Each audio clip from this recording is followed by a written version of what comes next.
2시간 전에 마감한 트레이더가 생생하게 전하는 글로벌 마켓 리뷰 델타1입니다. 어제 마감 시황에서 오늘 진짜 별거 없을 것 같으니 무리해서 트레이딩하지 말자는 이야기를 남겼었는데요. 아주 지긋지긋한 하루였습니다.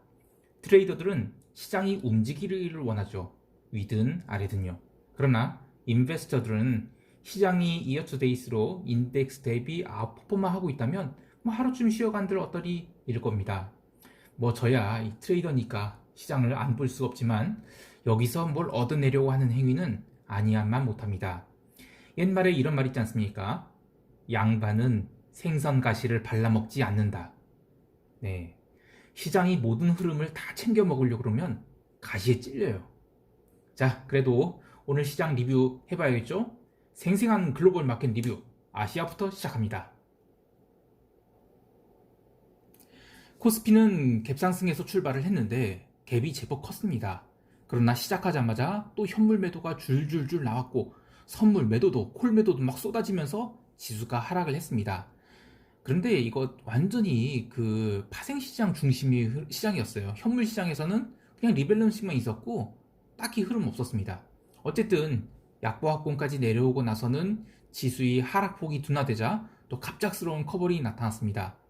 이 놀라운 것은 그 커버링이 연속적이지 못했고 오전 10시 2분에 방금 나온 그 커버링을 감싸는 더욱 강렬한 하락이 나왔습니다. 이 중간 고점 대비 거의 2포인트를 또 30분도 안 돼서 밀면서 옵션 가격이 잠깐 죽었던 게 또 살아나기까지 했는데요. 그런데 그것도 잠깐일 뿐 11시부터는 지긋지긋한 반등이 시작됐죠. 코스피만 반등이 나온 게 아니라 아시아장 전체가 이제 반등을 나왔습니다. 일본 빼고요. 일본은 쳐다볼 거 없습니다. 어쨌든 홍콩도 그렇고 코스피도 그때부터 반등을 쫙 해서 11시부터 한 12시까지 이제 반등이 나왔는데 보통 이런 반등이 오늘 나온 것은 참 드문 반등이었습니다. 무슨 얘기냐면 이 매도와 매수가 컨트롤 되면서 거의 일자로 흔들리지 않고 반등을 했습니다. 그만큼 지금 시장에 유동성 공급자 외에는 거래하는 시장 참여자들이 없다는 것입니다.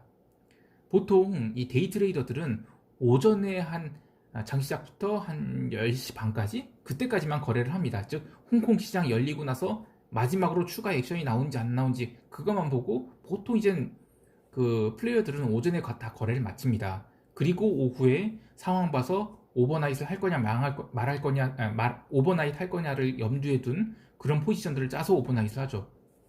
자, 그런데 그만큼 11시부터 12시까지는 시장이 공백기라는 겁니다. 오늘 그 공백기에서 반등이 나왔는데 그 얘기는 오전장에는 시장이 하락한 게 그냥 트레이더들이 종목 교체였고 그리고 선물 시장은 파생시장 전체로 그냥 숏이 나왔다가 그런 종목 교체가 끝나고 나서는 전부 다 반등을 했다. 즉 기술적인 흐름이 하루 종일 지배했다. 그렇게 할 수 있겠습니다. 자, 시장이 잔존일 기준으로 하면 오늘 프리미엄이 상당히 많이 빠졌어요. 외가격 콜옵션들 중심으로 또 많이 눌렸죠. 또 풋옵션 말할 것도 없고요.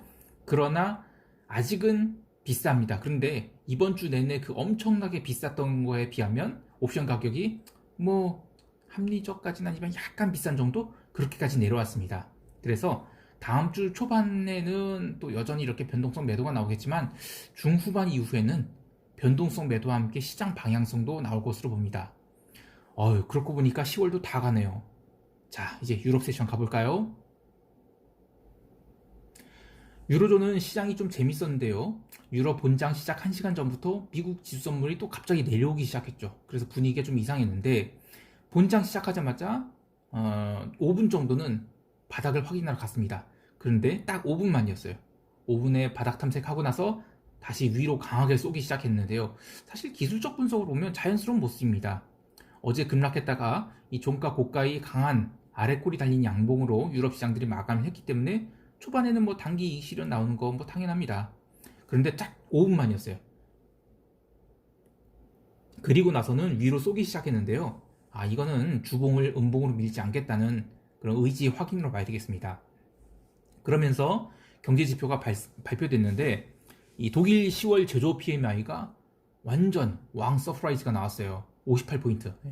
컨센서스가 55.5포인트였고 전월 대비로도 굉장히 잘 나온 거였습니다. 그러니까 무슨 얘기냐면 이 코로나고 뭐고 간에 이제 공장 잘 돌아간다 이겁니다. 그러면서 독일 주가 지수는 더욱 날아가기 시작했는데요. 이어서 유로존 PMI도 나름 나쁘지 않게 나왔습니다. 물론 이 서비스 PMI는 50을 하회했습니다만 뭐 그거야 당연히 휴가 시즌 끝났고 또 코로나도 창궐하니까 이 정도면 괜찮다 그 정도 분위기입니다. 예. 그리고 무엇보다도 독일 경제가 살아나고 있고 독일이 제조업 경기가 살아나고 있으면 최소한 유럽이 다른 못난이들이 어려움을 커버할 수 있는 상황이죠. 그래서 그다음부터는 유로화도 강하게 위로 튀기 시작했습니다. 그런데 채권 시장은 좀 달랐는데요. 달랐다기보다는 채권 시장도 결국에는 리스크 온이었다라고 할 수 있겠습니다. 무슨 얘기냐면 독일 국채는 유로존 경제지표 발표 전에는 지수 선물이 하락하니까 반등이 좀 나왔어요. 그런데 지표가 잘 나오고 주가 지수 폭등하니까 독일 국채는 하락을 했죠. 반면에 이탈리아 국채는 올랐습니다. 그래서 독일과 이탈리아 국채의 스프레드가 쫙 좁혀졌는데요. 역시 채권 시장이 안도렐리를 보였다라고 할 수 있겠습니다. 자, 요거는 유럽 얘기고 이제 미국 세션 볼까요? 이 장초반만 해도 유럽이 다 좋으니까 미국은 강보합 출발을 했습니다.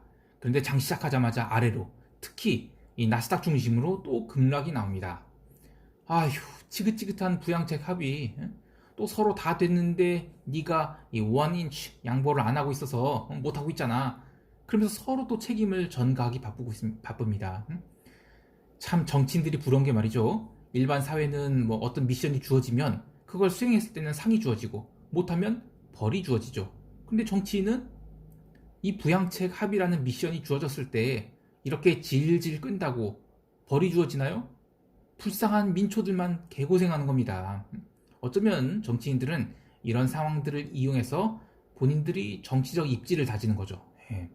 아유, 정치 이야기하면 안 되고 어쨌든 답답합니다. 시장은 이 초반에는 강한 조정이 나왔다가 미국도 이 점심밥 먹고 나서는 반등이 나와서 대충 보합권으로 끝나긴 했습니다.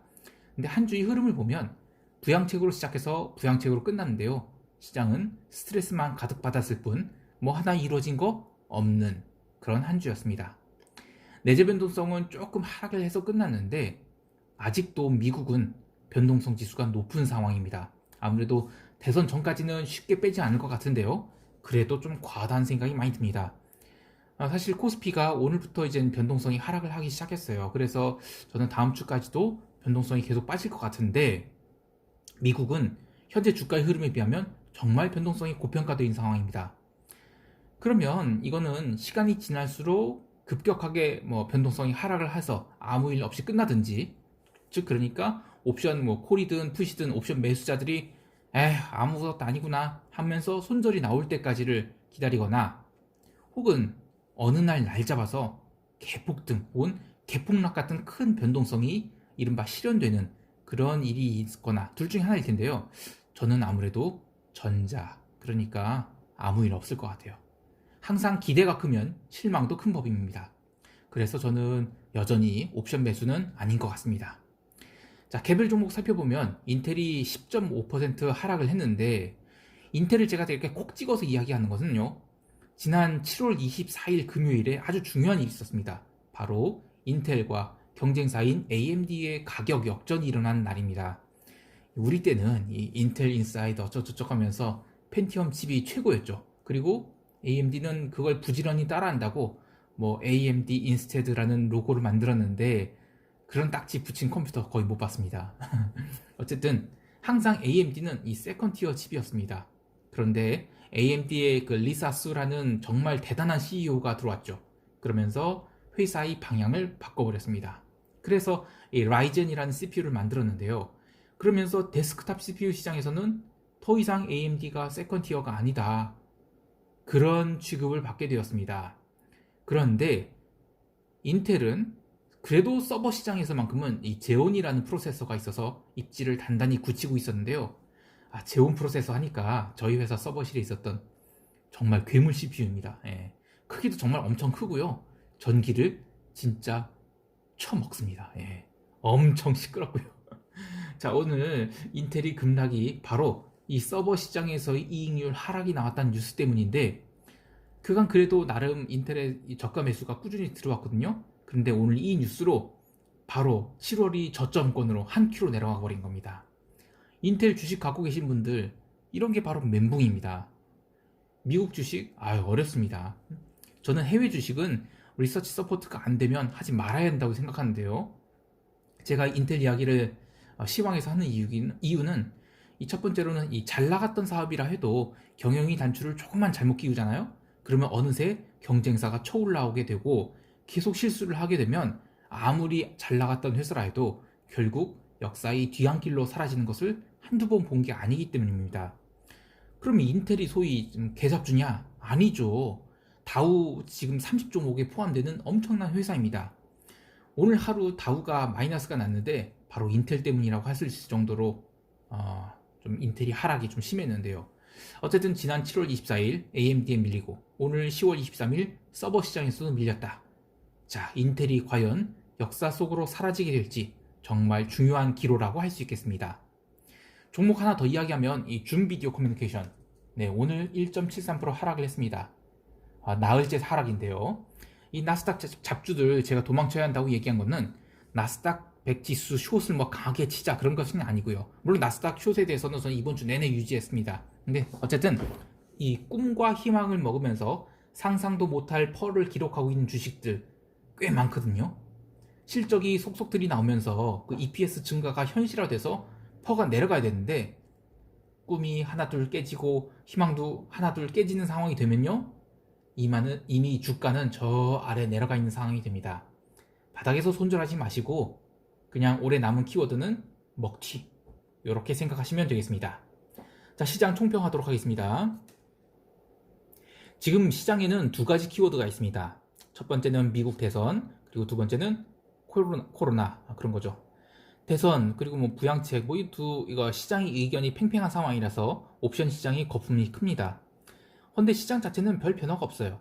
점점 시장은 이 대선 이슈를 글로벌 시장의 어떤 키 드라이버로 여기는 게 아니라 그냥 미국 로컬 이슈다, 그렇게 한정 지으려는 것 같습니다. 그리고 코로나도 마찬가지예요. 코로나도 이 독일 산업 생산 잘 나오는 거 보면 이제 리스크로서의 이슈는 약발이 좀 다해가는 것 같아요. 그리고 코스피는 코스피대로 양도세 이슈가 있죠.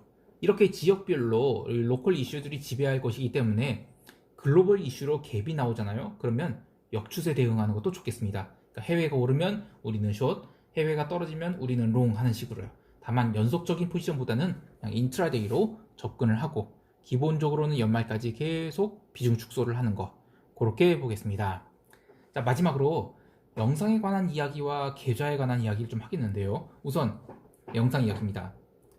제가 그 한국 시간 새벽 5시에 현물 미국 본장 딱 마감하면 이 본 동영상이 스크립트를 쓰기 시작을 해요. 물론 장중에 미리 에버노트라는 프로그램에다가 시장이 이슈거리를 기록해 두긴 하는데 그걸 그냥 읽을 수는 없고요. 그래서 이제 풀 스크립트를 완성하는데 한 1시간 정도 써요, 이 스크립트를요. 그리고 6시 좀 넘어서부터 영상 촬영이 들어갑니다. 웬만하면 원테이크로 가는데 그래도 촬영 준비하고 한 번 정도 실수를 하거든요. 그럼 다시 녹화하고 그래서 하여튼 20-30분 걸려요. 그리고 바로 간단히 자막 달고 인코딩이라는 작업을 합니다. 인코딩도 한 15분에서 20분 걸려요. 그리고 유튜브 업로드 하죠. 근데 업로드도 또 한 15분, 20분 걸립니다. 자, 업로드가 끝났으면 여러분들 보실 수 있는 게 아닙니다. 또 유튜브에서 자체 검열을 또 한 20분 합니다. 영상이 좀 길다 싶으면 1시간 정도 할 때도 있어요. 어쨌든 어떻게든 7시 15분이면 여러분들이 제 영상을 보실 수 있도록 노력은 하고 있습니다만 쉽지 않네요. 제가 이 아시아 세션에서 오전장 코스피 선물 옵션 포지션이 있으니까 이거 잠깐 조정하고 또 잠깐 잡니다. 그리고 또 조정하고 껴서, 그리고 유럽 시장 시작하면서 유럽 대응 좀 하고 좀 잡니다.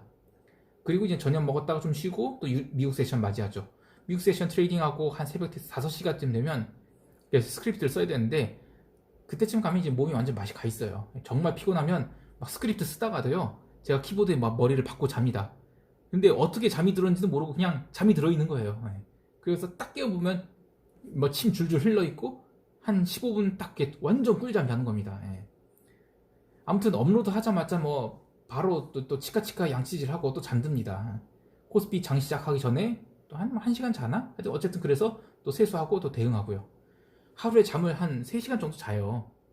또 연속적으로 그렇게 3시간 자는 것도 아니고 쪼각쪼각 내서 잡니다. 그러다 보니까 목요일이나 금요일쯤 되면 녹화하기 싫고 그냥 자고 싶다 자고 싶다 이런 생각밖에 안 들어요. 그리고 주말에는 밥도 안 먹고 뭐 중간에 소변만 보면서 연속으로 한 30시간 그렇게 잔 적도 있고, 물론 그렇게는 안 자지만 하여튼 몰아서 주말에 잡니다. 그럼 또 이제 피로가 풀려서 다음 주를 맞이하게 되죠. 무슨 금은부화를 얻겠다고 이 짓을 하는 건지, 응? 유튜브 그거 중간에 그만두면 아니야만 못하다고, 응? 제발 하지 말라고 막 말렸던 사람들이 막 생각나는데요. 제가 옛날에는 이렇게 유튜브를 안 하고 매일 시장 정리를 스크립트 쓰는데 한 1시간 쓰죠. 예. 그런데 그거를 쓰고 한 2시간에서 3시간 자는 거랑 유튜브 올릴 때까지 사실 못 자잖아요. 그냥 1시간밖에 못 자는데 그 2시간이 이 코스피 트레이딩 하는데 상당히 힘들어요. 그래서 이제 주말에 제가 잠 많이 자긴 하는데, 참 그렇게 해서 돈을 얼마 버냐, 아직까지 제가 수입은 없고요. 그 유튜브에 추정 수익이 나와요. 지금 한 달 좀 안 됐잖아요. 한 7만원 나왔습니다. 7만원 벌려고 제가 이거 하는 거 아니에요. 예. 그렇다고 또 유튜브에 올린 뭐 클린 선언 제가 이렇게 했잖아요. 그런데 무슨 유튜브 구독자를 대상으로 뭐 불법적인 짓 안 합니다. 아무튼 제가 뭔가 이루게 될 날까지는 꾸준히 해보긴 하겠습니다만, 이 영상을 올린다는 게 그냥 간단한 일이 아니라는 거는 꼭 알아주셨으면 해서 제가 주저리 했습니다. 그리고 이제 계좌 이야기인데요. 제가 지난번에 10월 25일에 계좌를 좀 공개를 하겠다라고 얘기했는데, 이 후배한테 물어보니까 하지 말라고 하더라고요. 그러면서 유사 투자자문업 등록을 해야 되고요. 그리고 그거 안 하면 또 하더라도 뭐 계좌를 공개하는 순간 온갖 잡스러운 일들, 그러니까 귀찮은 안 좋은 일들이 많이 생긴다고 하더라고요. 그래서 그런 것들을 감당할 수 있을 때 하라고 하는데요. 저는 실제로 난 구독자들한테 도움을 주고 싶다. 그래서 계좌를 공개하겠다고 계획을 했다고 하니까 유튜브 비즈니스를 시스템화한 다음에 다른 어시스트들이 계좌를 공개하거나 또는 제 일에 도움을 줄 경우 그 다음부터 해라.